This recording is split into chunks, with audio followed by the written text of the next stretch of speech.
Pyrénéo, cette année, sa thématique, c'est le pastoralisme et la transhumance.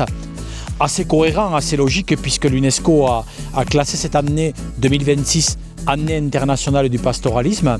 Donc plus que jamais, la CAP qui est un partenaire de l'agence, mais encore plus cette année. Voilà, ce pastoralisme, vous le voyez, il est d'une présence dans les Pyrénées historique et essentielle. Voilà, le pastoralisme, c'est 6000 familles d'éleveurs transhumants dans les Pyrénées qui font transhumer quelques 700 000 brebis, quelques 100 000 vaches, quelques 25 000 juments, depuis le Pays Basque jusqu'au pays catalan.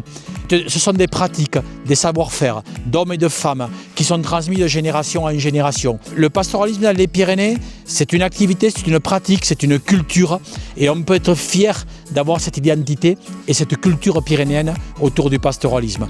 Donc oui, nous sommes des partenaires de ce Pyrénéo parce qu'on va y parler pastoralisme, parce qu'on va y parler de transhumance.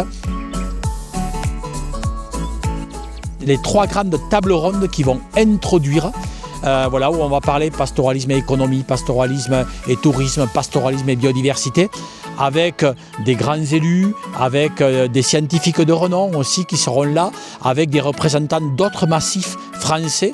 Voilà, où là on posera un petit peu le décor de ce Pyrénéo. Nous organiserons aussi en fin de journée le mercredi l'apéritif des éleveurs sur le parvis du casino d'Ax-les-Thermes.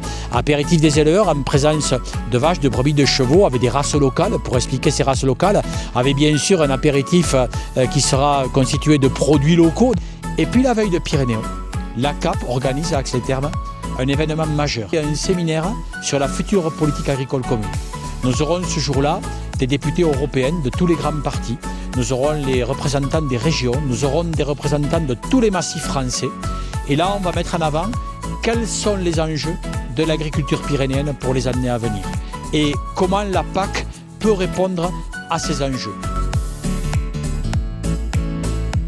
Dans les enjeux, il y a l'enjeu de l'économie.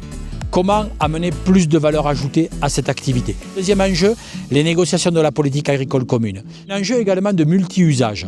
L'enjeu de la prédation, ursine et lupine. Voilà, donc pour moi, c'est les 4 grands enjeux.